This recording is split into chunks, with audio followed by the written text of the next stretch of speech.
look, you don't necessarily need direct industry experience to be successful as a franchise owner. And if they're willing to really keep an open mind in terms of what types of businesses they'd be open to explore, it definitely increases the likelihood that we're going to find something that's a really good fit.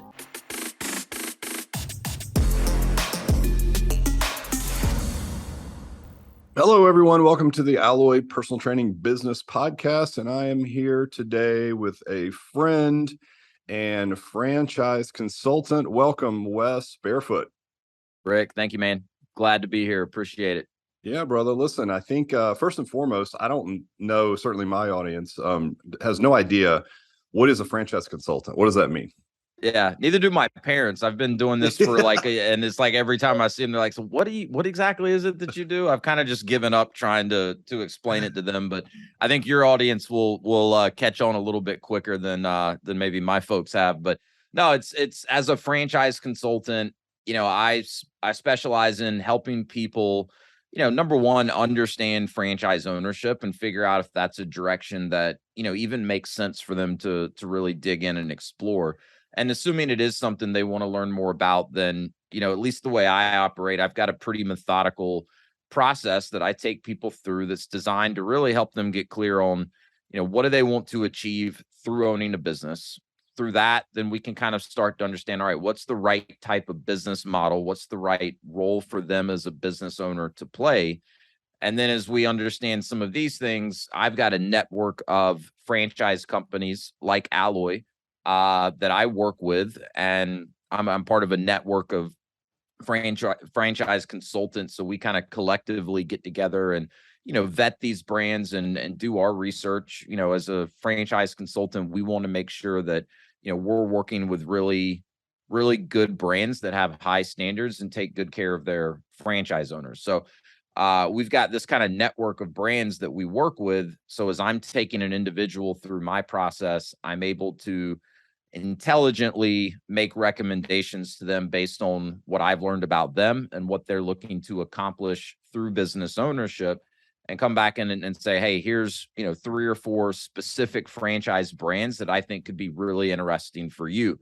So that's kind of the first phase of, how I help someone. The second phase, once we've identified some specific brands, then there's a lot of due diligence and research that needs to be done, right? So it's my role to kind of coach people through that. And some people need more assistance, with that piece of it than other people do, right? So I really try to kind of meet people where they are and be as much of a resource as I can be, but also not overstep, right? It's not my role to make decisions for people and say, hey, you should do this franchise or you should not do this franchise. It's really just making sure they know what they are able to do and the right way to go about gathering the information they're going to need so that they can make a good decision for themselves. So that's kind of the 30,000 foot view. Obviously there's more that goes into it, but and one easy comparison is it's kind of similar to having a real estate agent, right?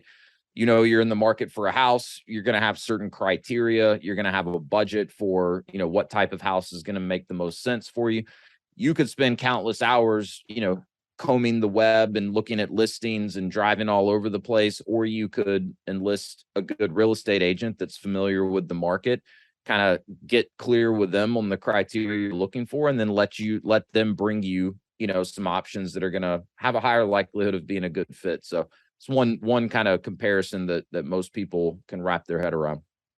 Yeah, I've heard you say that to me before, just in casual conversation, and that made the most sense. I'm like, oh, you're right. And I think you and I in that conversation, I drew a parallel. It's like, for those of you guys listening that don't understand how this works, as a franchisor, there are maybe 3 big organizations that are sort of these, housing units, if you will, for franchise consultants. And as a franchisor, we pay to put our franchise in the inventory, and the organization sits in the middle. And on the other side of the house are the franchise consultants, and it's their job to see what they have in the inventory and, like you said, match it to the right candidate.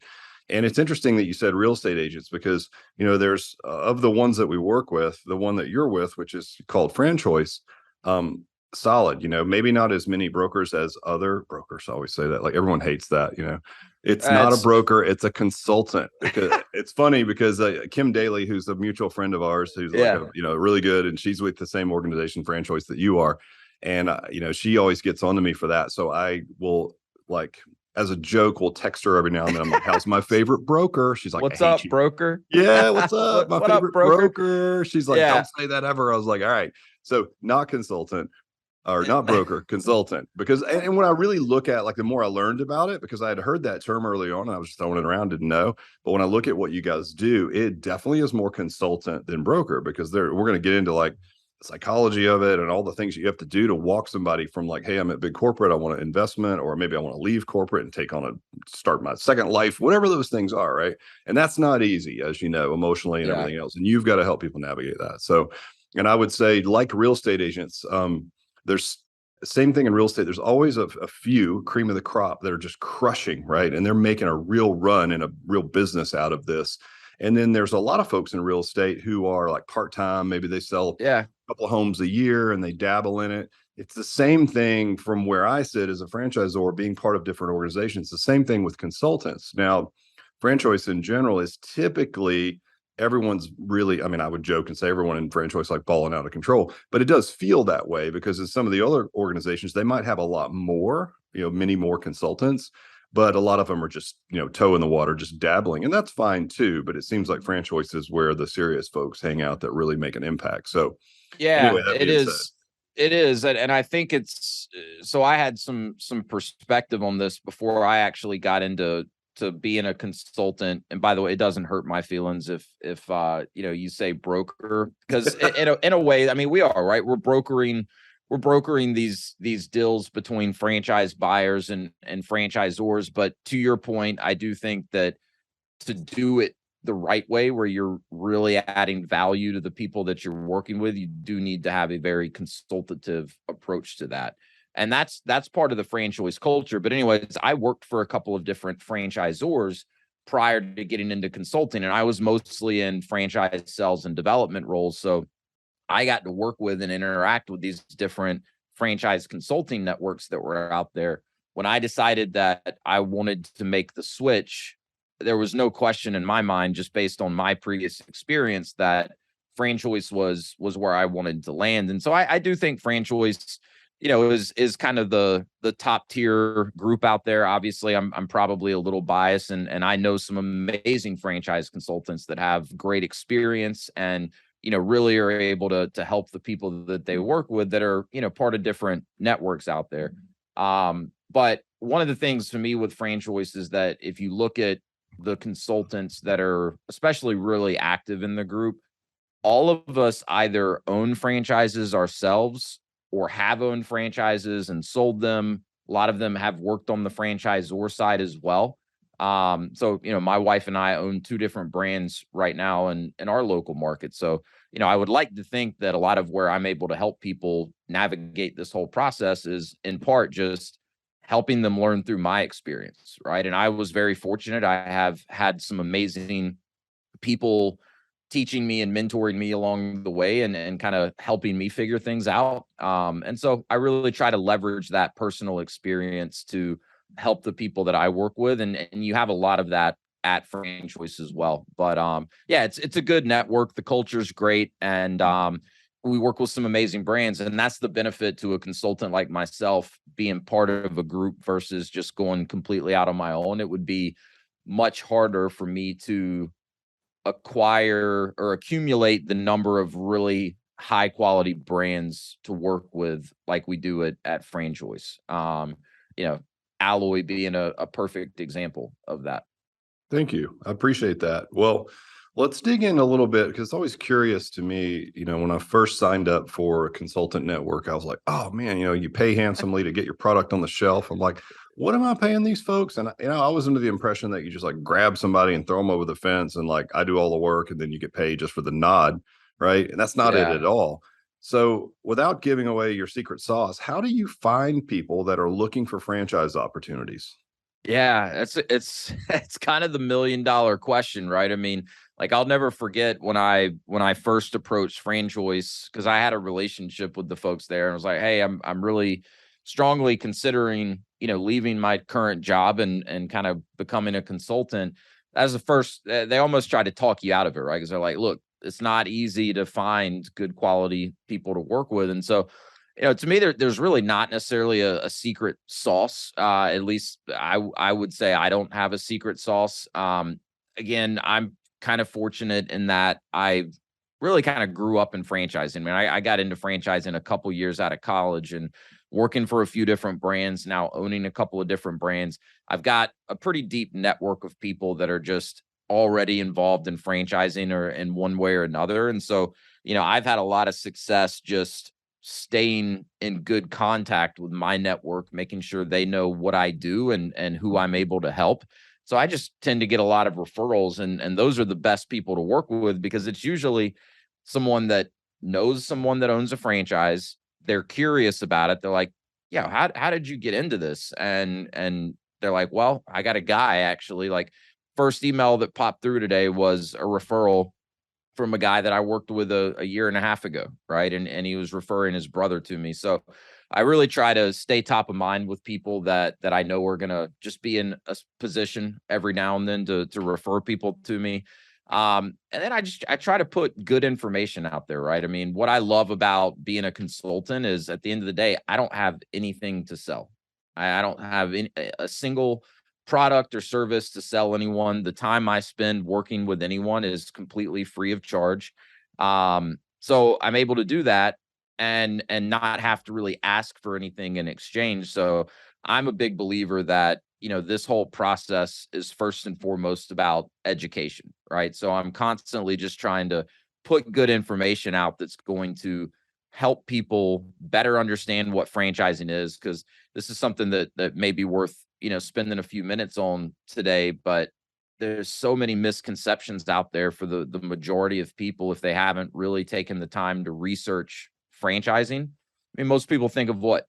Food, right? Hamburgers, French fries, tacos, whatever. But that's like the first thing that comes to most people's mind when they hear the word franchise, unless they have really taken the time to kind of do some research. But as you and I know, obviously food is a big part of the franchising world, but there's thousands of other types of franchise businesses out there that have nothing to do with food. And so there's a lot of options out there. So, things like a podcast, I've, been consistently building, a little community, right? A newsletter list, right? And I'm adding people to that every month through a variety of ways. I try to be active on LinkedIn.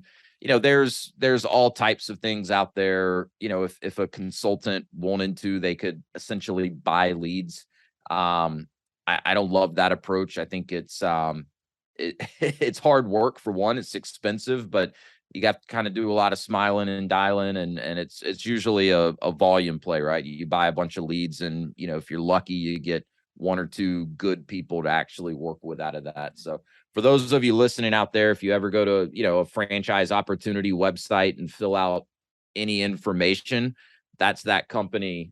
They're going to turn around and sell your info as a lead to a franchise consultant or possibly even a franchise brand. So I don't know if that's a great answer, because it's kind of all over the place for me. I'm a believer in having a lot of lines in the water, and I really just try to take the approach that if I'm adding value and not asking for anything in exchange, good things will happen, and I'll find great people to work with. And it really kind of does. It just kind of, happens, right? And like anyone in this type of business, like, I have a pipeline and I look at it, right? And that pipeline kind of funnels down to, people that are serious and really contemplating investing in a franchise business. But it's one of those things where you're like, some days you're like, wow, my pipeline's a little thinner than I would like it to be.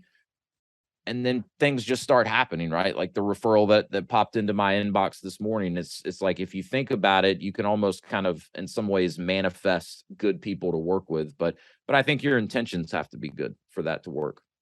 Do you do any, I mean, it sounds like, you've been in it for a while. You've done good work with people, and obviously then that drives referrals. And like you said, I mean, that's no different from, geez, Wes, in our fitness business, right? It's like if you help people reach their goals and you treat them well, then you get referrals. And as you know, those are always the best customers because they're Yeah, getting an endorsement from someone outside of you, which is exactly. great. But I think the interesting thing about the structure of the way that the consultant network works, candidates don't pay you a dime. That's the coolest thing. It's like, why would you not hire a shepherd, right, or a guide to like walk you through a maze of legal and this and all the sort of top heavy nature of franchising? It could be super intimidating. So I think the most Yeah. compelling thing is like, you're listening to this and you're considering franchising, or you're just thinking about what would be interesting, and you don't know which franchise or what you're interested in.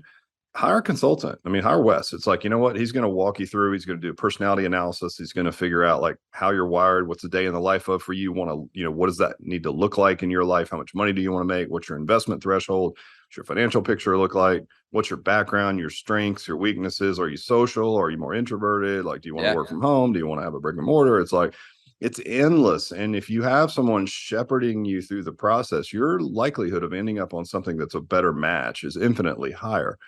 So you were talking about how a lot of people don't know anything about franchising. This was like a question I had on my list, but what's one thing that you can tell people that is surprising about franchising? I know it's kind of a loaded question, but what's something No, that you would say, like, what's something that people be surprised to know about franchising?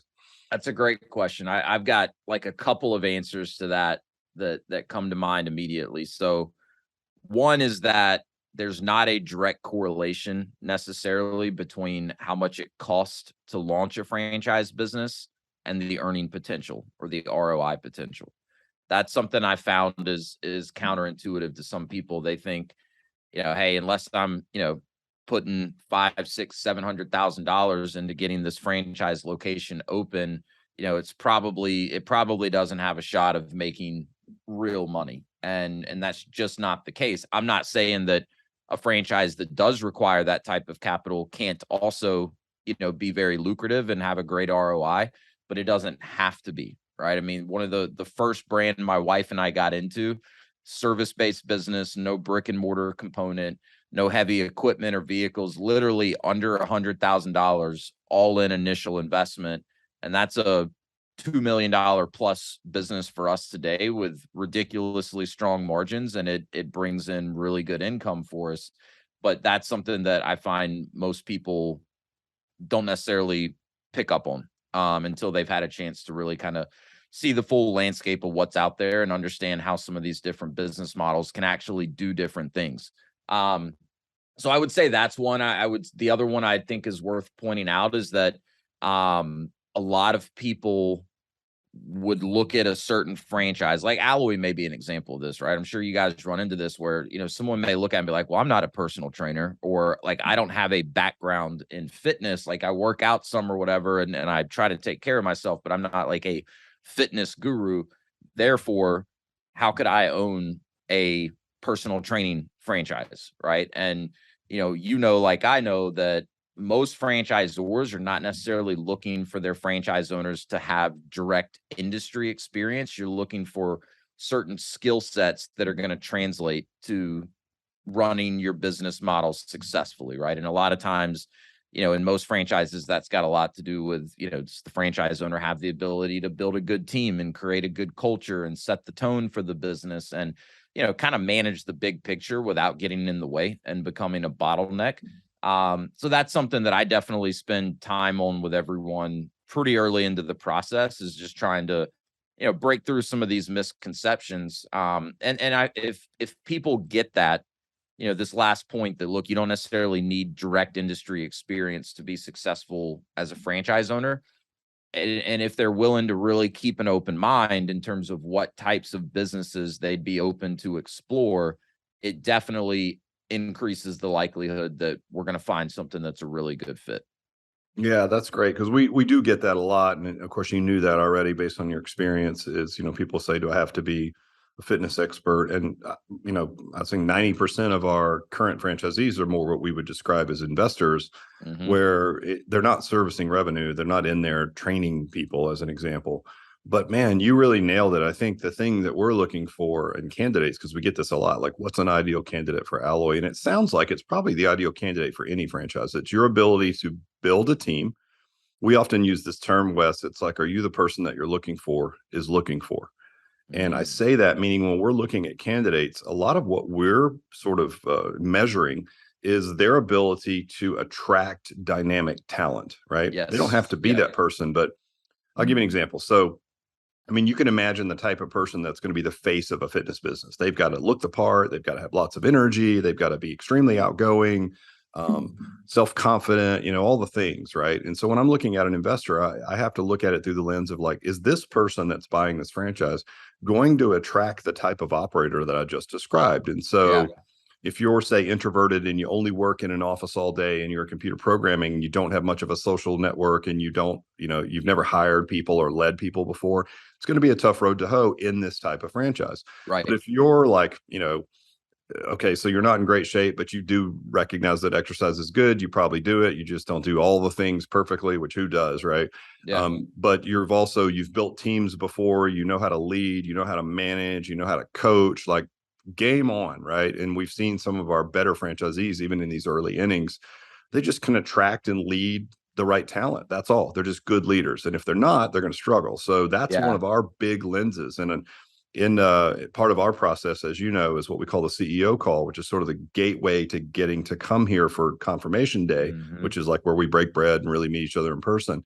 And I ask a lot of questions around that, have you ever built a team, and it just, you can ask certain questions and you kind of understand how this person's built. And it really helps. So I know that you guys use some tools on the front end as you're walking people down this journey and into this matchmaking process, or at least giving them, here's some options I think would fit you. What does that look like? What are you using? It doesn't have to be the names of the tools, but give me some ideas on how that works. How are you vetting them? Yeah, it's a great question. And I know some, some consultants rely pretty heavily on like the personality assessments and things of that nature. I don't use them. I don't know many at FranChoice that do.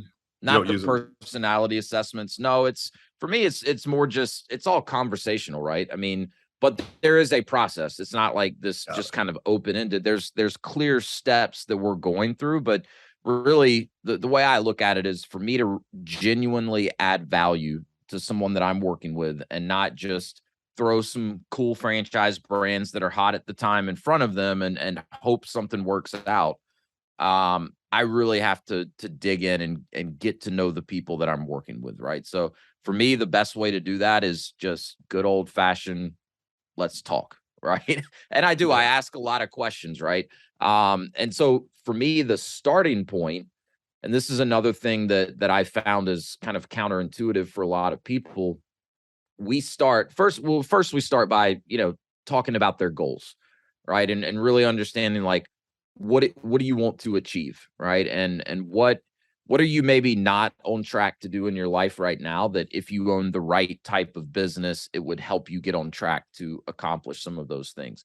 And I've really learned that, as crazy as it sounds, a lot of people have really not put a ton of time or thought into some of these questions, right? And it's like, you've got the surface level answers. Oh, why would owning the business? Well, I want freedom. Well, I want, financial independence, or I want control of my schedule, or my boss is a dick, or like whatever it is. There's like 4 or 5 kind of canned answers that you're going to get to those types of questions. And so, one of the things I've really had to learn over the years, like, we got to get way deeper than that for me to really help you, right? And so it's a lot of just, okay, why do you want to have financial independence? Well, it'd just be nice to not have to worry so much about money.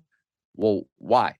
Right? Or what would you do, if you had an extra $200,000 of income every year? Like, what would that allow you to do that you want to do right now, but you're not able to? So point is just a lot of questions, right? And once you dig a little bit and people start to open up, that's when you really start learning, right? And like, I can pick up on things, in an hour-long conversation that really help me get a sense of what's the right type of business for them. Not necessarily the right brand, that early in the process, but at least kind of general characteristics, right? I mean, an easy example to give is, if you got the guy that's got a great corporate career, good income, good benefits, wouldn't make sense for him to walk away from that cold turkey. but he likes the idea of owning a business, likes the idea of having another income stream, building an asset he could potentially sell one day, while at the same time laying the groundwork so that if he wants to exit corporate or is forced out of corporate, he's already got something going. That's a very different type of franchise buyer from, the guy that's been working a 9 to 5 and finally got fed up and said, you know what, I'm done. I've always wanted to start my own business and I'm going to go all in on it. Very, very different types of candidates. They're not going to, the same business is likely not going to make sense for both of them. That's just kind of an easy example, right? How much time do you have to put into it? But and then, once I've had a couple of meetings with someone and I put a lot of thought into the structure of these meetings, right? So again, it's not just like, hey, let's jump on the phone and talk for an hour and hopefully I get a few nuggets out of it. There's a process, and a lot of it's me just asking questions and then kind of, relaying back what I've heard and making sure I'm understanding it correctly. So I'd say the biggest tool, once I've gathered enough information, I do what I call a strategic business model for each candidate that I work with. And it's really just me compiling all the notes that I've taken. I do have a questionnaire that someone fills out for me early in the process, which gives me, some really good context and some good background info. That's filled out for me prior to what I call an in-depth consultation. And that's where we spend usually an hour to an hour and a half really digging deep on some of these things. But once we've done that, I do a strategic business model where I'm essentially outlining their goals for owning a franchise, what their ideal role as the franchise owner looks like. And we get to that by talking about not only like how much time do you have to put into this, but I ask them a lot of questions around what they've already done up to that point in their professional career. What do you like most about your current job, right? What are you most proud of accomplishing over the course of your career thus far? What do you hate to do? What are some of the responsibilities you've had and you absolutely hate it? It doesn't even mean you're not good at it necessarily, but you just in a perfect world would never have to do those activities. That's going to help me get a really good sense of what type of business is going to make sense for them simply based on what the expectation of the franchise owner is. You did a really good job of kind of explaining what that looks like for Alloy, but it's different in different types of businesses and even with different brands. And so that's a really good indicator for me. So we do this strategic business model. And then I've got kind of a process that I use to essentially put together what I call a short list of brands that I think, are kind of lining up based on everything I've learned. And then there's a series of things that we go through to kind of narrow that list down to get to a point where I can come back and make some initial recommendations. And I tell people that I usually suggest looking at 3 franchise concepts at a time, no more than 4, to actively go through the due diligence process that a brand has in place, do it the right way. Anything more than 4 at a time is usually information overload. And people just start to get distracted and they don't really accomplish much of anything. But it doesn't mean we're limited to just 3 or 4 in total. And I tell people like, hey, it can be really valuable to compare and contrast some very different franchise businesses, right? Like I have a lot of candidates that, when they come to me, they have no clue what they want, right? They don't have any of these kind of preconceived notions like, oh, I need this type of business or I need this. That's my favorite person to work with, as long as they're willing to keep an open mind. Because I might have them look at a good service-based business, and then I might have them look at something like Alloy that's brick and mortar, recurring revenue type business model, right? Most people, as they start learning more about specific businesses, they start to become much more clear on what they like in a business and what they don't like. And so, sometimes we do 1 or 2 iterations of that where, hey, this brand's not a good fit and here's why, but their feedback to me helps me kind of continue to dial it in. So hopefully that all makes sense, but I probably didn't do myself many favors with that, but there's not really like this, magical process or this magic curtain that, all this stuff kind of happened. Sure. To me, it's, and like I said, other consultants have different processes and probably some fancier tools and things that they learn. But for me, it's just really taking the time to get to know the people that I'm working with. Yeah, And that's where I can really help. yeah, it's interesting that, again, as I'm listening to you, I'm like, there's so many parallels. I mean, again, I'll talk about like what we do for our our consumers. So Yeah. we're one of the few fitness brands that does like an induction session just to get someone started. And I think it's super important to do that. We call it the starting point session, and it's a 1 hour time that they spend with us before we induct them into, again, this is business to consumer, right? Right. Right. But one of the first processes in that hour is what we call peel the onion, which is exactly what you talked about, because people come in and, we always say, sometimes they'll sit down with somebody who's fit and they're thinking about what you think they need to do. Like they might be thinking, well, I don't feel great about myself. Here's a really fit individual. So when they ask you what you want to do, you almost tell them what they think that you need. Like they might say, well, I mean, obviously I want to lose weight. And they say that from a stance of like, well, I'm sure that you think I need to lose weight, so that's what I'm going to say. But then if you say, well, why do you want to lose weight? Like, why is that the number one goal? It's like, well, or how much weight? It's like, well, 20 pounds. Well, why 20 pounds? Well, I don't know. Yeah. I mean, maybe it's not. And then they'll say something like, well, it's not 20 pounds. And honestly, I just want more energy to keep up with my kids or whatever. I just don't feel good about the way I look. And it becomes maybe more than like what you would see at the surface of fitness. Yeah. Cause I think everyone thinks aesthetics, like 6-pack abs for the beach or something silly, or it turns out to be not that. It turns out to be like things that would improve in my life. I don't think it's lost on anyone in this day and age that like being fit and whatever that means, it helps every area of your life. And so, Yeah. but you got to peel the onion. Otherwise, to your point, you're coaching to a franchise that would not be a good fit because you didn't dig deep enough to get the real why. We might be pushing them towards a goal that they don't even really want. It's just something that they threw out there, and we just took that surface answer and ran with it. It's like, no, dig in a little bit, find out their real why, and a lot of times for us, it's so personal. Fitness is, if you ask enough why questions, you got folks in tears because they just don't feel good about where they are. And it's like, similarly, I'm sure to a career move, it's like, they're stuck. They never took their shot. It's like, I've always dreamed of being an entrepreneur, but I've got this fear. And it's like, okay, franchising mitigates some of that. But even statistically speaking, you're far more likely to be successful in a franchise than if you go it alone. So let's get to know you and dig in and then match you to the right franchise. So I love it, man. There's just so many parallels. I mean, I think it speaks to any business. Like, this is how you should onboard anybody that you're going to do business with, right? Yeah, 100%. And you have to peel that onion and get deeper, but it's in both of the examples we've used, not only is it helping, the individual, the alloy customer, or, the candidate that I'm coaching through this process, but if you really can understand what the driving motivators are, what their real why is, 4 or 5 layers deep, when things get hard and they want to give up, you've got that why to kind of bring them back to, which for most people is going to help them stay motivated and keep pushing forward even when they may want to give up, right? If you never figured that out and you're just like, well, hey, remember you told me you wanted to lose about 20 pounds. I'd be like, yeah, screw that. That's too hard. I've lost 8. I never I've lost wanted to do 8. that. That's pretty good. Like, you almost round 8 up to 20. Like, I pretty much hit my goal. Let's But when you stay figure with that that. out, yeah, I want to dig in here a little bit, if you don't mind. Sorry to interrupt sure. you, but I want to dig in. So, how much do you think? I know your influences and who you pay attention to and whatnot, and you and I are on the same page, which is why we get along so well. But how much do you think resiliency, maybe mental toughness isn't the right word, but in that vein, like, do you stress people that are getting into, because you just mentioned it, like things are going to be hard. Like entrepreneurship is not for wimps. It's amazing.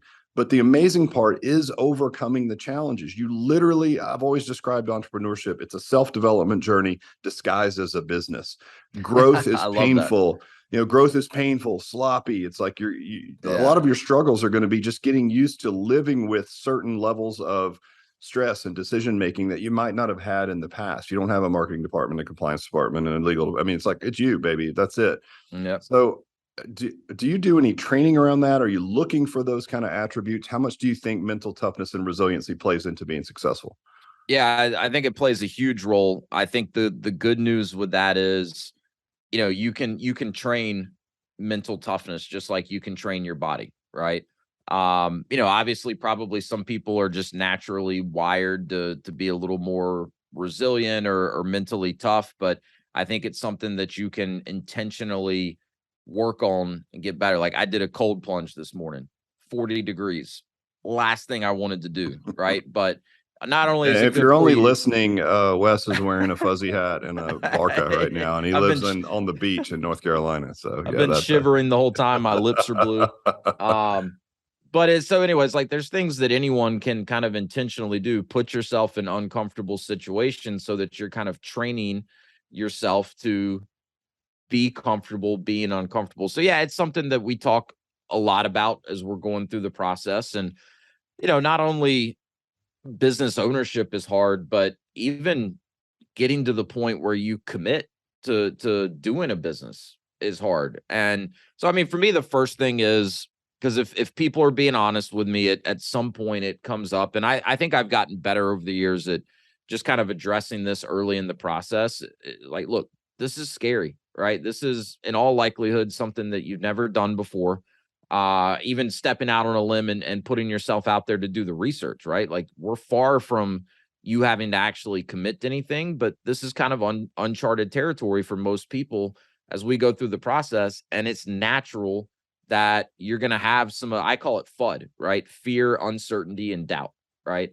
So I think the first thing is just, reminding people that it's normal, right? And anyone that would tell you, oh, I'm not a little bit nervous or I don't have some fear at play when I'm about to, make this life impacting decision, they're full of it, right? Anyone that's being honest, there's some of that. Like I can remember being nervous as hell when we wired the funds and signed the franchise agreement on our second brand, right? You'd think that like, all right, you've already done this once and it's gone pretty well. Got some confidence, like maybe there wouldn't be as much of that, but it was scary, and I don't think it ever goes away entirely, but so reminding people that's normal, right? But yeah, making sure they have realistic expectations of what business ownership is. And I think in particularly with a franchise, like I really work hard to make sure that people understand what they're getting with a franchise. And it's not an easy button in the sense that, oh, the franchisor is going to come in and build this business for me. If you get in with a really good franchise, you're getting a playbook, you're getting great systems and processes that have been proven to work. If you really listen and leverage all of the resources, in one way, you're paying to avoid mistakes that the franchisor and other franchisees before you have already made. And that's all incredibly valuable, but you still have to do the work as the yeah, franchise owner. And even with the best franchise out there, none of them are perfect. Alloy's pretty damn close, but no come on, franchise man. is perfect. Top marks, but just not quite there. But there's going to be crappy days, right? Right. Like as there's going to be days where it just feels like nothing's going right. It feels like goals you have are unattainable, and you're questioning like why in the world did I do this and subject myself to this? There should be far more good days than there are bad days, but you will have those bad days.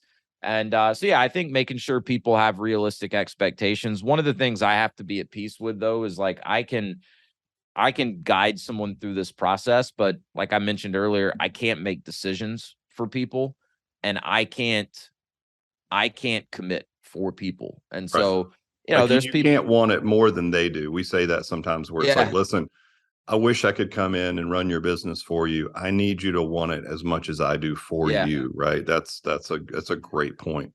Yeah. And so there's definitely times where, I have to be pretty candid, with someone that I'm working with and say, look, I don't know that this is the right direction for you. Cause you can, when you're working through this process with someone, it's really good foreshadowing of how they're going to operate as a business owner if they do, right?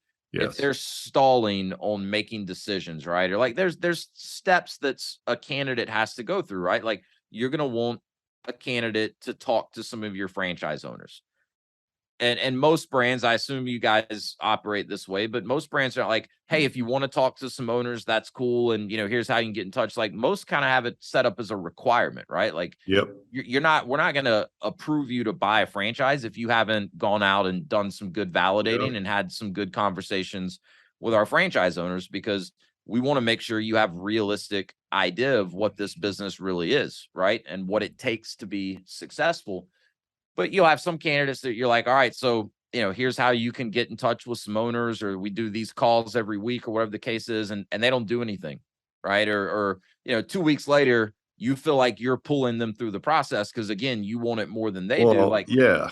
To your point, like if we have a CEO call scheduled and that's the stepping stone to get to a confirmation day, and you consistently aren't showing up because you're too busy, yeah, no shot, man. It's like that's not a good sign, because following process is, like you said, that's a big indicator, right? For people being successful long term. So it's so similar, man. It's really interesting. Well, what I like about the I guess we work with a franchise development group, mhm, and they came up with these shirts at your last conference, the frickin' frack. That's kind of what it is. Like between, say, you and I, or I'd say our franchise dev team and you, it's sort of helping navigate, like, is this a good fit? Is it not? yeah, Here's what we're seeing. It might be concerning. You may address that with the candidate, and they're like, oh, okay, well, I didn't mean it to come off that way, or whatever. But it's I think the most important thing for people to hear is it's a double vetting process. So yes, your job isn't just to like sell someone something. Your job is to get them aligned with an opportunity that fits all the criteria that you've already talked about.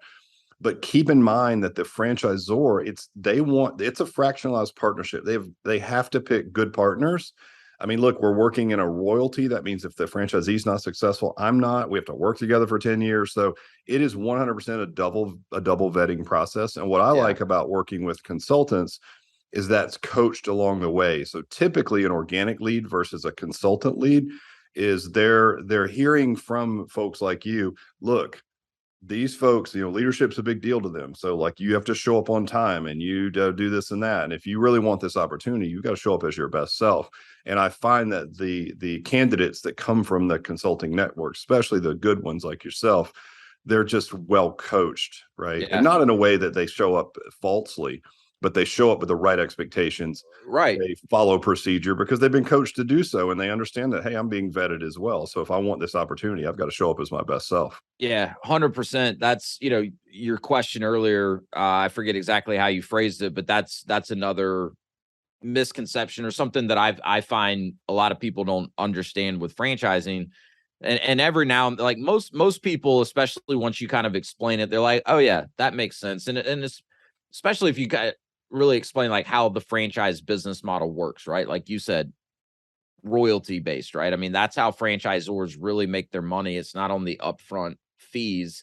And so if you don't have successful franchisees that are continuing to grow their business over time, your royalty stream's not going to be strong, and you're going to have a very hard time continuing to sell franchises, right? Because of what we just talked about, where someone's going to go and validate and talk to other owners. So most people, don't need a ton of convincing once you kind of explain, like, this really is a mutual process. The good franchises out there, I always, when I'm talking to people, I make sure I say, when franchising's done right, the good franchise brands out there, because as well as I do, not all brands are created equally. And there are franchises out there that will do what I call the mirror test, right? If you can fog a mirror, they'll sell you a franchise. But the really good brands use a process like you just described, where it's a mutual evaluation and you have to get approved, right? And so, like, I just earlier this morning did a coaching call with a candidate of mine that was flying out to a discovery day with a brand today. And I know that this particular brand is very, very focused on owners that really have a passion for what the business does and the clients that they serve, and really wants to have a positive impact in their local community. Now, most brands would probably say that, but like this brand in particularly, like, it's very, they don't want to, like, yeah, it seems like a great business opportunity. Like, they know people want money if they get into the business, and they want them to make money, but they're very big on that wire. So anyways, point is, I did like a 20-minute coaching call with him. And like you said, it wasn't so that he would like show up and be someone he's not, or act like something he's not. But the way I present this to any of my candidates is like, look, you want to keep the decision in your court, right? You want to keep the ball in your court. Don't let the franchisor make the decision for you. And I've had it twice this year. No, once this year, Someone went to Discovery Day. He was cocky. He had an ego. He went, essentially with the pretense that, like, prove to me why I should grace your brand with my presence as a franchisee. And they freaking didn't approve him. And he was pissed. Right. But like, he didn't respond to any of the coaching. We talked about all of this. And Right. Well, he, and you know what? Honestly, they probably did him a favor, because that would not have been yeah. a pleasant experience for either party in a 10-year relationship Yep. with someone who, maybe that individual is like, they think they know better. So you're buying a proven business system, yet you want to go off and do your own thing. It's like, well, don't do franchising then. Like, if you've got it all figured out, good on you, man. Go do your own thing. But if you want a Yeah. shortcut, right, and you're willing to follow a lead, I think there's a term I've heard for this. I don't know if it's ever it even makes sense, but instead of being like a true entrepreneur, which are just insane, believe me, I'm one. So you're squirrel brains all over the place, and you've done a lot of wacky things. It's like you're looking for more of an entrepreneur, is the way I've heard it described, which is like you have the risk tolerance, you have some of the risk tolerance, you're willing to take a shot, you think you can lead people, but you're also willing to work within a system. Does that sound fair? Yeah, for sure. I would say there are absolutely people out there that are too entrepreneurial to where a franchise is just not going to be a good fit. They'd probably be a terrible franchisee. The franchisor would probably, look at them as a pain in their ass or whatever. But yeah, so those people are out there for sure. And I think especially, people that have successfully built businesses on their own may find, a franchise a little bit constraining. But at the same time, I've worked with people that are, maybe kind of on the tail end of their working career. They've built very successful businesses their own. So they know full well how much time and blood and sweat and tears go into it. And they're like, you know what? I'm 55. Like, I want to do another business, but I don't have 15 years to build it. Like, I Right. want to get something going faster. So, but yeah, there's people that I would say are too entrepreneurial to own a franchise. But it's an interesting point too, because this is something I talk about with my candidates as we go through the process. Because you could look at a very mature, very well established brand that's been franchising for 15, 20 years, hundreds if not thousands of franchisees. That's a very different type of franchise to get into than, maybe something like Alloy that's, got a great foundation, great track record pre-franchising, great foundation as a franchise brand today. But as you said earlier, still kind of in the early innings, right? Like, some of your more entrepreneurial minded candidates may enjoy getting in with a brand earlier that's still emerging, because most brands want their franchisees to, after they've got the basics down, try some new things, report back, hey, I tried this worked, this didn't. So there are ways that we can, if I've got someone that's like, hey, I really, like to think entrepreneurially and think outside of the box and try new things, like there's some brands that could be a better fit for them in that regard than others. And you'll have those candidates too. They're just like, literally, give me the playbook. I will do whatever you tell me to do. And so sometimes your emerging concepts are not necessarily going to be the best fit for those people. So Right. it's something we talk about, and it can have an impact on like what brands I would actually recommend. Yeah, very cool. So there's a lot that goes into it. I think that's what I want people to hear. I mean, this is our first ever conversation I've had with a franchise consultant, and I think people don't fully understand what you guys do, even your parents apparently, but Yeah. hopefully Yeah. they'll listen. Yeah. Hopefully your parents will listen in, right? That's I my don't, only listener is my mom, so I hope yours is doing the same. yeah. So, My the, mom every now and then listens, and then I drop a curse word or something and I have to hear about it. right. Why is that? Why do you have that potty mouth? Yeah. You've only dropped one. I'm really proud of you, by the way. You've only dropped one so far. So Have I? well, let's That is wrap good. this thing up, man, because I know that people, they probably have their day to get on with. But Yeah. I like the way that I love the process. I learned a lot today. Just I didn't realize how much went into it, and then how much you also. There's just so many parallels between that and like leading someone to a conclusion in fitness or anything else. So Yeah. I think there's a lot of Yeah. Yeah. similarities, and there's probably a lot of nuance that you didn't even get a chance to discuss. But well, let's end with this, because I really like the way you think. I like the way you're wired, which is why we're friends. What's the best piece of advice that Wes Barefoot has ever received? Oh man. Um, I would say, actually, that's a pretty easy one now that I think about it. Learn to fear regret more than you fear failure. I think if you can make that mindset shift, it will make anything you try to do the rest of your life far more easier. It just completely changes the lens that you're looking at life through, right? I've gotten to a point where there's nothing that scares me more than the thought of, laying on my deathbed or whatever, as cheesy as that sounds, and just having all these what ifs, right? What if I would have tried that? What would have happened if I would have tried that? Like, I think a lot of times we really overthink what failure is and how bad it actually could be.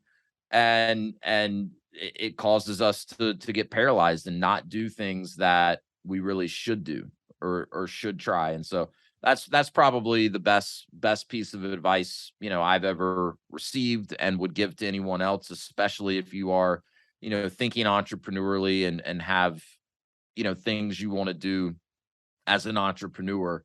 To me, there's nothing scarier than regret, and failure is just an opportunity to learn and get better. Do you mind if I add to that a little bit? Please Again, do. it's like I feel like we could do probably 5 episodes in a row and I just know. talk mindset. But I know. what's interesting about that is when we have a Discovery Day, we always wrap up. My last slide of the day is about an Australian hospice nurse named Bronnie Ware. And Bronnie Ware was a hospice nurse in Australia for like 30 years. And after a few years in, I mean, you're spending the last few weeks of people's lives with them. And so she started to just ask questions about, like, what were your greatest regrets? If you could go back, what would you change? And it was interesting. So she ended up writing a book. It's called The 5 Regrets of the Dying. But it's the number one regret is the one that I find most interesting of all. And it was simply this. I mean, listen, I'll go to number 2, which is kind of laughable in the context of this conversation. But, number 2 was, I wished I hadn't worked so hard. And I think when you look at the context of that was, okay, she was, at the time that she was practicing as a nurse, people were working for the man, so to speak, and they would do their 50 years, get their gold watch and their pension and ride off into the sunset. And then they would look back and be like, what was all that for? Why did I work so hard? Right. I think when you look at entrepreneurship, certainly what we're doing, where our business literally changes lives, that's kind of off the table. But number 1 is so compelling, and it speaks to exactly what you said. And the number 1 regret for 30 years for people that are in their last few weeks of life was this: I wished I'd had the courage to live the life that I wanted to, not the life that other people expected of me. And I think, to lie there in your last few weeks and know that you never took your shot, you never did it when you had the chance and you thought about it, you were in your early 50s and you were like, should I take my shot?